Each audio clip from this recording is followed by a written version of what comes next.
کر دیتا تھا، دن رات رب کی عبادت میں مصروف تھے۔ پہاڑی پر ٹیلے پر معبد بنایا ہوا تھا، معبد کہتے ہیں عبادت خانے کو، جہاں وہاں عبادت کی جاتی تھی۔ وہ اترتے ہی نہیں تھے، نیچے اترتے ہی نہیں تھے، وہیں ہمیشہ دن رات اللہ کی عبادت کرتے، روزے رکھتے، قیام کرتے، رکوع کرتے، قعود، سجود، شہود، تسبیح، تعلیل، ذکر، اذکار میں ہمیشہ مگن اور مصروف رہتے تھے۔ دنیا کی آواز نہیں لگی تھی، نہ دنیا والا کوئی ان کو دیکھتا تھا، نہ وہ دنیا کی طرف نظر کرتے تھے۔ ایک دن ایسا ہوا کہ ماں کو بڑی یاد آ گئی حضرت جریج کی۔ فرمایا ہے تو اللہ کی عبادت میں مصروف ہے، اللہ کا ولی ہے، مگر میرا تو بیٹا ہے، میری آنکھیں ٹھنڈی نہیں ہوتی جب تک میں اس کو دیکھ نہ لوں، میرے سینے کو قرار نہیں آتا، میرے کلیجے کو چین نہیں آتا کہ میں جریج کا دیدار نہ کر لوں۔ ایک دفعہ اپنا بیٹا ہے دیکھتا ہوں، ذرا آنکھیں ٹھنڈی ہو جائیں۔ حضرت ابو ہریرہ فرماتے ہیں کہ رسول اللہ صلی اللہ علیہ وسلم نے فرمایا ان کی ماں ان کو دیکھنے کے لیے گئی تو وہ ٹیلے پر، اوپر جس طرح یہ نکا ہوتا ہے، ٹیلے پر ان کا معبد تھا۔ ماں نیچے سے اوپر چڑھ نہیں سکتی تھی، راستہ مشکل تھا، چڑھائی تھی، ماں بوڑھی ہو چکی تھی، نکاح تھی، کمزور تھی، اعصاب کمزور ہو گئے تھے، بدن میں ضعف آ گیا تھا۔ ماں نے کہا یا جریج انا امو کا اسما کلامی، اے جریج میں تیری ماں آئی ہوں تجھے دیکھنے کے لیے، ذرا میری بات تو سن کے چلا جا۔ حضرت جریج نماز پڑھ رہے ہیں، عبادت میں مصروف ہیں، کان میں ماں کی آواز پڑی۔ توجہ میری طرف رکھیے گا، ہم چونکہ بڑا کم موقع ملتا ہے ہمیں کوئی دین کی بات سننے کا، یہ بھی اگر ہم موبائل دیکھنے میں صرف کر جائیں تو میں سمجھتا ہوں بڑی زیادتی کی بات ہے۔ میں رسول اللہ کی حدیث سنا رہا ہوں اور آپ اگر توجہ نہیں کریں گے، اور بات بھی میں نے بڑی مختصر کرنی ہے، ہماری سارا کچھ یہ موبائل لے گیا ہے، 4 لمحے اگر اللہ رسول کی یاد کے ہوں یہ بھی چھین لیتا ہے ہم سے، آخر ہم نے قبر میں اتر جانا ہے۔ توجہ فرمائیں، رسول اللہ صلی اللہ علیہ وسلم نے ارشاد فرمایا کہ ماں نے پکارا، جریج عبادت میں ہے، دل میں خیال آیا کہ اللہ کو میں سجدہ کر رہا ہوں، رب کی عبادت کر رہا ہوں، ماں کی بات سنوں یا اللہ کو سجدہ کروں؟ ماں کی بات چھوڑ دی، اللہ کی عبادت جاری رکھی۔ ماں نے پھر کہا یا جریج انا امو کا اسما کلامی، اے جریج میں تیری ماں آئی ہوں، ذرا توجہ سے میری بات سن۔ حضرت جریج نے نماز نہ چھوڑی، نماز نہ توڑی، ماں کی آواز سنی انسنی کر دی۔ تیسری دفعہ ماں نے پھر آواز دی، حضرت جریج پھر بھی نماز میں تھے، کامل ولی اللہ ہیں، عبادت کر رہے ہیں، مصلی پر ہیں، اللہ کی یاد میں ہیں، رکوع سجدے میں ہیں، قیام سجود قعود شہود میں ہیں۔ ذرا توجہ فرمائیے گا، سر حضرت جریج نے نماز نہ چھوڑی، ماں کا دل دکھ گیا۔ ماں نے کہا میں اس کو بلا رہی ہوں اور یہ میری بات نہیں سنتا۔ اس نے کہا یا اللہ جریج میرا بیٹا ہے، میری بات نہیں سنتا، جب تک یہ بدکار عورتوں کا منہ نہ دیکھ لے اس وقت تک اس کو موت نہ دینا۔ ولی ہے، عبادت کر رہا ہے، مصلی پر ہے، رب کی یاد میں ہے، روزے سے ہے، قیام میں ہے۔ ماں کا دل دکھ گیا، ماں نے کہا کہ جب تک یہ بدکار عورتوں کا منہ نہ دیکھ لے اس وقت تک اس کو موت نہ دینا۔ حضرت جریج اس ایک امتحان میں مبتلا ہو گئے۔ سرکار نے یہاں فرمایا، میں آج جو حدیث دیکھ رہا تھا مسلم شریف میں یہ روایت موجود ہے، سرکار نے فرمایا اگر ماں یہ دعا کرتی کہ یا اللہ تو جریج کو فتنے میں مبتلا کر، تو اللہ تعالیٰ ماں کی دعا کو پھر بھی رد نہ کرتا، یعنی رب کی عبادت کر رہا ہے۔ حضرت جریج رضی اللہ تعالیٰ عنہ کی ماں یہ بد دعا دے کر چلی گئی۔ کچھ عرصے کے بعد ایک چرواہا وہاں بکریاں چراتے ہوئے معبد میں جا کر ٹھہرا، وہ جو گنبد تھا معبد بنا ہوا تھا اس میں جا کر ٹھہرا، اور وہ اندر عبادت میں مصروف تھے، باہر کون آتا ہے کون جاتا ہے خبر نہ رکھی۔ تو ایک عورت یہاں سے نکلی، گھر سے گاؤں والوں سے لکڑیاں کاٹنے کے لیے، بکریاں چرانے کے لیے۔ اس چرواہے نے اس عورت کو دیکھ لیا، اس کے ساتھ اس نے غلط کاری کر دی، بدکاری کر دی، اس کے ساتھ اس نے بدکاری کا ارتکاب کر لیا، عورت حاملہ ہو گئی۔ کچھ عرصے کے بعد جب عورت نے بچہ جنا تو سب نے کہا، سب نے ہائے بھائی کیا، اس کو مارا، پیٹا، اس پر جملے کسے، بےعزت کیا، ذلیل کیا. کہا یہ بچہ کہاں سے لائی ہے؟ اس نے کہا وہ سامنے ٹیلے پر جو معبد خانے میں ایک عبادت گزار لیتا ہے یہ بچہ اس کا ہے. اب لوگوں نے نہ آؤ دیکھا نہ تاؤ، ایک بدکارہ عورت کے کہنے پر پھوڑے لیے اور کدالیں لی اور جناب اور اوزار لیے حضرت جریج کے معبد خانے کو توڑنا شروع کر دیا. اور دیکھا ہم تجھے عبادت گزار سمجھتے تھے، ولی سمجھتے تھے، نیک سمجھتے تھے، عالم سمجھتے تھے، زاہد پارسا سمجھتے تھے. تو ایسا گناہنا کام کر سکتا ہے؟ تو نے اس عورت کی عزت کو تار تار کیا. اللہ کے وہ ملوث نہیں، سارے گاؤں والے. ایک بدکار عورت اگر میڈیا پر بیان دے دے فلاں نے میرے ساتھ یہ کر دیا ہے، ہمارے قوم میں اب یہ چیز رچ بس گئی ہے. ہم قرآن کی بات کو تو سچ نہ سمجھتے، جیو کی بات کو سچ سمجھتے ہیں. ہم حدیث کی بات کو سچ نہیں سمجھتے، اس کو سچ سمجھتے. اور قرآن کیا کہتا ہے کہ گواہ لے کے آؤ، گواہ لے کے آؤ. ویسے کسی نیک شریف بندے پر اٹھ کے کوئی بدکارہ الزام لگا لیتی ہے تو ہم سارے اس کے پیچھے اتباع کرتے ہیں، قرآن اور حدیث کے مقرر کردہ اصولوں کو نہیں دیکھتے. حضرت جریج اللہ کے ولی ہیں، کتنے 100 سال سے عبادت میں مصروف ہیں. اس بدکارہ نے الزام لگایا ان پر، ساروں نے ان کا عبادت خانہ گرا دیا. آپ باہر آئے، انہوں نے کہا وہ کیا ہے؟ کہا تو نے بدکاری کی، اس عورت نے تیرا بچہ پیدا کیا گھر. تو کہتا ہے کیا ہوا ہے؟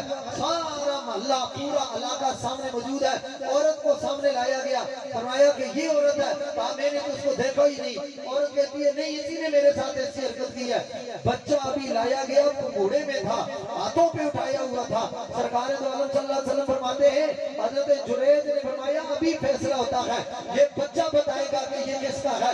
جریج نے کہا ہے بیٹے بول، بتا تیرا باپ کون ہے. تو ماں کے ہاتھوں پر اس نومولود بچے نے بول کر کہا کہ میرا باپ جریج نہیں، وہ فلاں چرواہا ہے جو یہاں رہ کر بکریاں چرایا کرتا ہے. اب لوگ آئے، ہمیں معاف کر دیں. آپ نے فرمایا میں نے تیری عقیدت دیکھ لی ہے، میں نے تمہاری عقیدت دیکھ لی ہے، بانڈا پھوٹ گیا ہے، جاؤ میں تو رب کے ساتھ اپنا تعلق قائم کروں گا. اور تم تو اتنی جلدی بدظن ہو جانے والے لوگ ہو. انہوں نے کہا میں ہم اس کے بدلے تمہیں سونا چاندی دیتے ہیں. تمہارا جو عبادت خانہ ہم نے گرایا، کہا مجھے تمہارے سونا چاندی کی ضرورت نہیں، مجھے وہی جھونپڑی چاہیے جس میں اپنے رب کو میں یاد کرنے کی سعادت حاصل کر سکوں. تو وہ معاملہ بھی دیکھ لیا، مگر دیکھیں کہ ماں کے کہنے پر حضرت جریج نے نماز نہیں توڑی، نیچے نہیں آئے تو اللہ نے ان کو اس امتحان میں مبتلا کر دیا، بری بھی کر دیا. مگر اب بتاؤ جب ہم ماں کے کہنے پر اس موبائل کو نہ چھوڑ سکیں، ماں کے کہنے پر اس فیس بک کو نہ چھوڑ سکیں، ماں کے کہنے پر اس یوٹیوب کو نہ چھوڑ سکیں، ماں کے کہنے پر ٹی وی نہ بند کر سکیں، ماں کے کہنے پر اپنی پیکج کی کان نہ کاٹ سکیں، کل ہمارے ساتھ کیا حشر ہونا ہے ہمیں اپنا انجام خود دیکھ لینا چاہیے. ماں ترستی رہتی ہے، بوڑھا باپ ترستا رہتا ہے. پرسوں جنازے کے بعد قاسم بھائی کے گھر بیٹھے ہوئے تھے، مری سے ان کے چچا ہی لگتے ہیں، ایک آئے تھے آج شاید پتہ نہیں کل میں موجود نہیں ہے، ان کے بھائی تھے دوسرے. وہ آئے تھے، انہوں نے کہا کہ وہ کہنے لگے میں موبائل کو دجال سمجھتا ہوں. میں نے کہا جی وجہ کیا ہے؟ کہا ہمارے مری میں ایک بیٹا بچہ یہاں اسلام آباد میں ہوتا ہے، کام کرتا ہے، کہتے ہیں ہفتے کے بعد گھر جاتا ہے. اس کے موبائل کا چارجر کہیں والد نے اپنے موبائل کے لیے استعمال کیا. وہ گیا اس کی بیٹری کا محیط سے کہا چارجر کہاں ہے؟ کہا بیٹا میں نے اپنے موبائل کو لگایا تھا، پتہ نہیں میں کہاں چھوڑا ہے. کہتے ہیں اپنے چارجر کی وجہ سے بوڑھے باپ کو اس نے گریبان پکڑ کر اس کو تھپڑ مارے. کل مجھے پرسوں یہ سنا رہے تھے، یہ سامنے بیٹھے ہوئے. اب مجھے بتاؤ جس اولاد کا یہ حال ہو، موبائل کے لیے بوڑھے باپ کو گریبان پکڑے، چارجر کے لیے بوڑھے باپ کو تماچے مارے، وہ لعنتی اولاد جہنم کی حقدار نہیں تو کہاں کی حقدار ہے؟ میرے آقا صلی اللہ علیہ وسلم نے ارشاد فرمایا ان رضا اللہ تعالیٰ فی رضا الوالد وان سخط اللہ تعالیٰ فی سخط الوالد. یہ جلال نہیں ہے، یہ جذبات نہیں ہے، یہ غصہ نہیں ہے، یہ قرآن و حدیث کا بیان ہے. میرے آقا نے فرمایا میں تمہیں بتاؤں خدا راضی کب ہوتا ہے، ناراض کب ہوتا ہے؟ یا رسول اللہ پردہ اٹھ جائے بتا دے، ہماری زندگی آسان ہو جائے گی. فرمایا باپ کو دیکھو، جس سے باپ ناراض ہے اس سے رب ناراض ہے، جس سے اس کا باپ راضی ہوتا ہے اس سے خدا بھی راضی ہو جاتا ہے، مصطفیٰ بھی راضی ہو جاتا ہے. یہ تعلیمات ہیں قرآن کی، یہ حدیث کی تعلیمات ہیں۔ حضرت عبداللہ بن عمر رضی اللہ تعالیٰ عنہ، حضرت عبداللہ بن عمر رضی اللہ تعالیٰ عنہ سین حرم میں بیٹھے ہوئے ہیں، توجہ کرنا۔ حدیث پاک میں آتا ہے کہ ایک شخص آیا اور اس نے کاندھے پر گٹھڑی اٹھائی ہوئی ہے۔ جس طرح آج تو یہ دکان کلان ہاؤس بن گئے ہیں نا، جیسا پرانے دور میں پھیری والے گٹھڑیاں یہاں کپڑوں کی اٹھا کر پھرا کرتے تھے، کہتے ہیں اس نے گٹھڑی اٹھائی ہوئی ہے۔ حضرت عبداللہ بن عمر کہتے ہیں کہ میں حیران ہوں کہ وہ گٹھڑی چھوڑتا ہی نہیں ہے، طواف کرتا ہے تو گٹھڑی اوپر ہے، نماز پڑھتا ہے تو پیچھے باندھ کے نماز میں رکوع کرتا ہے، وہ گٹھڑی اوپر سجدہ کرتا ہے، گٹھڑی اوپر مقام ابراہیم پہ کھڑا ہوتا ہے، گٹھڑی بڑی اوپر ہے، حجر اسود کو فیصل بوسہ دیتا ہے، صفائی کرتا ہے صفا مروہ کی، وہ گٹھڑی نیچے رکھتا ہی نہیں ہے۔ حضرت عبداللہ بن عمر نے خادم کو بھیجا اس کو بلا کر لاؤ۔ انہوں نے کہا اللہ کے بندے، اور تو خانہ کعبہ کی طواف کر رہا ہے، عبادت کر رہا ہے، یہاں نفل پڑھ رہا ہے، سعی کر رہا ہے، سجدہ رکوع کر رہا ہے، کیوں یہ سامان تو نے گٹھڑی اپنے سر کے اوپر رکھی ہوئی ہے اور اپنی پشت پر اٹھائی ہوئی ہے، اس گٹھڑی کو چھوڑ کر کیوں نہیں آتا؟ وہ رو پڑا، اس نے کہا آپ کون ہیں؟ کہا میں عبداللہ بن عمر ہوں۔ فرمایا آپ تو صحابی رسول ہیں، امیر المومنین فاروق اعظم کے بیٹے ہیں۔ فرمایا میں آپ کو بتاتا ہوں، کوئی اور پوچھتا تو نہ بتاتا۔ فرمایا یہ گٹھڑی نہیں ہے، حاضی امی، اس میں میری ماں ہے، میری ماں ہے۔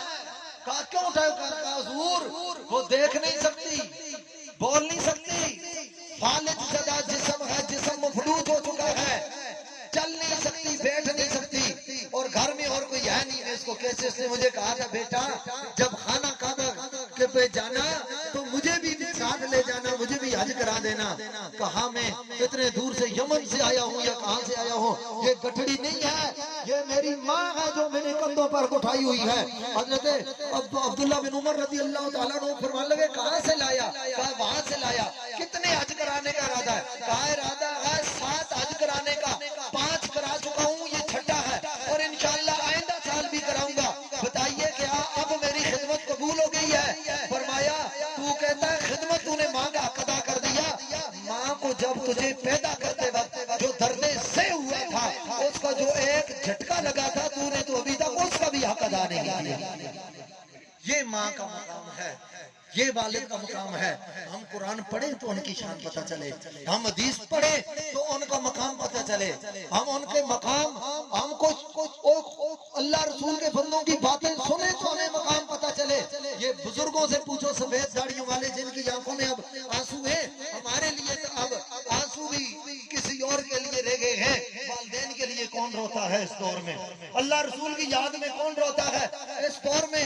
ہمارے آنسو بھی دنیا داروں کے لیے ہو گئے ہیں۔ میرے آقا کریم صلی اللہ علیہ وسلم کے غلاموں، جس کو ماں دعا دے دے، زمانہ مخالف ہو جائے، اس کا کوئی بگاڑ نہیں سکتا۔ تو مگر یہ بھی یاد رکھو، آج قاسم بھائی سے پوچھو، اب ان سے پوچھو، فون کرتے ہیں روتے ہیں، میسج کرتے ہیں روتے ہیں، آہیں بھرتے ہیں، اب گھر جانے کا دل نہیں کرتا ہوگا کہ اب کس کو کہوں گا می جان السلام علیکم قاسم آ گیا ہے۔ اب قبر کی ڈیری کے پاس جانا پڑتا ہے، اب مٹی کے پاس جانا پڑے گا، اب اس ڈیری پر جانا پڑے گا۔ جس گھر اندر ماں نہیں ہوندی اس بیڑے میں چھاں نہیں ہوندی، جس گھر اندر ماں نہیں ہوندی اس بیڑے میں چھاں نہیں ہوندی۔ پتر پاویں جان بھی منگن، ماما کولو نہ نہیں ہوندی۔ ماں کا یہ مقام ہے، ماں کا یہ درجہ ہے۔ اللہ تعالی ہماری جن مائیں جو فوت ہو گئی ہیں، اللہ ان کی بخشش و مغفرت فرمائے، جن کی زندہ ہیں قدر کرو، ان کو منا لو۔ میں ہاتھ جوڑ کے کہتا ہوں میری پگڑی میں فرق نہیں آئے گا، میری سیادت میں کوئی فرق نہیں آئے گا، میری خطابت میں کوئی فرق نہیں آئے گا۔ اگر میری بات مان لیں گے تو انشاءاللہ آپ کے لیے جنت کا راستہ ہموار ہو جائے گا۔ میں ہاتھ جوڑ کے کہتا ہوں اگر والدین ناراض ہیں، بوڑھے والدین سے پہلے کہ اعلان ہو فلاں کی ماں فوت ہو گئی ہے، فلاں کا باپ رضائے الہی سے چلا گیا، ماں آج ہی جاؤ، آج ہی، بالکل لیٹ نہ کرو، آج ہی جاؤ۔ اور ماں کے قدموں میں جھکنے سے ذلت نہیں ملتی، اللہ عزتیں عطا کرتا ہے۔